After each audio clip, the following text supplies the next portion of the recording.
My Watch, An Instructive Little Tale, by Mark Twain. My beautiful new watch had run 18 months without losing or gaining, and without breaking any part of its machinery or stopping. I had come to believe it infallible in its judgments about the time of day, and to consider its constitution and its anatomy imperishable. But at last, one night, I let it run down. I grieved about it as if it were a recognized messenger and forerunner of calamity.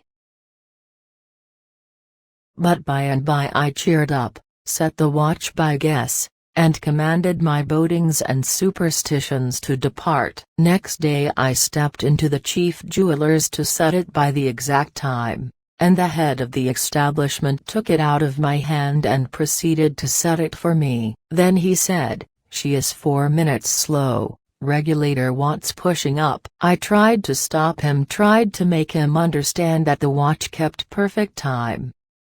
But no, all this human cabbage could see was that the watch was 4 minutes slow, and the regulator must be pushed up a little, and so, while I danced around him in anguish, and implored him to let the watch alone, he calmly and cruelly did the shameful deed. My watch began to gain. It gained faster and faster day by day. Within the week it sickened to a raging fever, and its pulse went up to 150 in the shade. At the end of 2 months, it had left all the timepieces of the town far in the rear, and was a fraction over 13 days ahead of the almanac. It was away into November enjoying the snow, while the October leaves were still turning. It hurried up house rent, bills payable, and such things, in such a ruinous way that I could not abide it. I took it to the watchmaker to be regulated.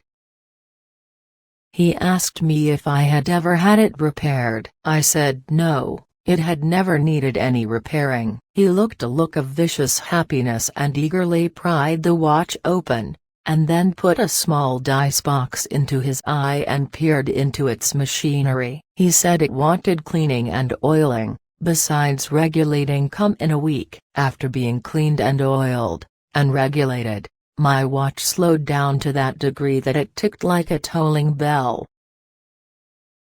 I began to be left by trains, I failed all appointments, I got to missing my dinner. My watch strung out 3 days' grace to 4 and let me go to protest. I gradually drifted back into yesterday, then day before, then into last week, and by the comprehension came upon me that all solitary and alone I was lingering along in week before last, and the world was out of sight.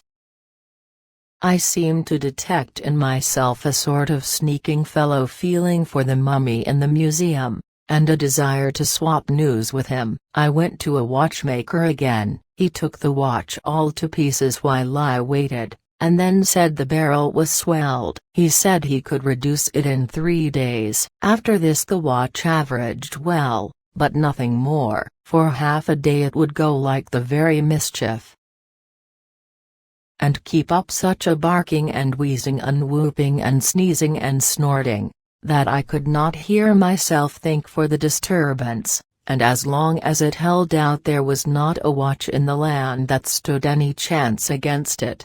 But the rest of the day it would keep on slowing down and fooling along until all the clocks it had left behind caught up again. So at last, at the end of 24 hours, it would trot up to the judge's stand all right and just in time.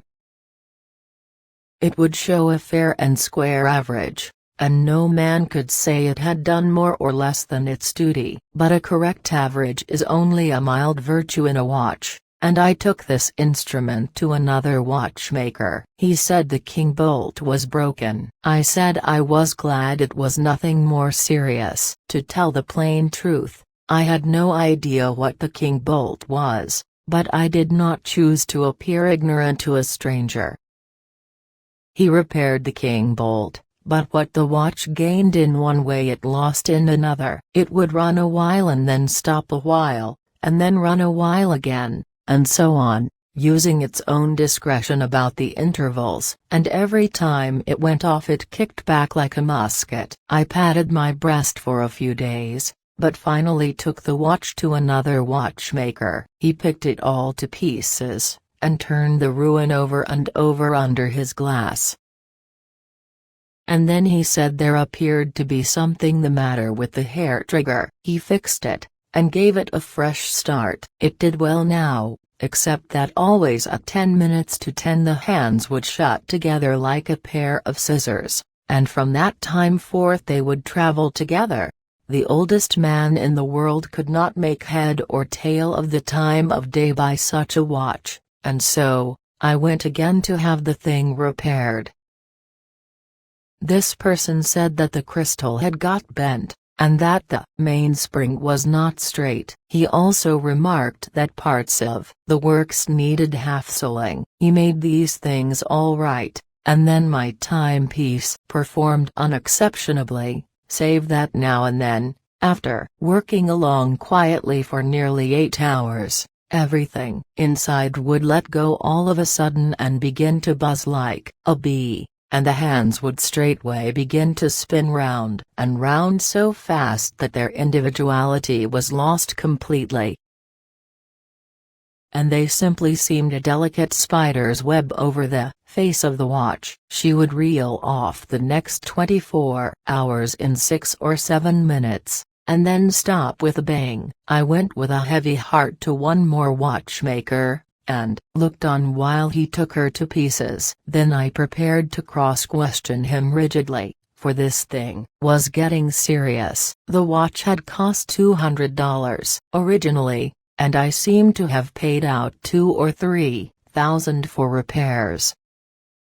While I waited and looked on, I presently recognized in this watchmaker an old acquaintance, a steamboat engineer of other days, and not a good engineer, either. He examined all the parts carefully, just as the other watchmakers had done, and then delivered his verdict with the same confidence of manner. He said, "She makes too much steam. You want to hang the monkey wrench on the safety valve." I brained him on the spot, and had him buried at my own expense.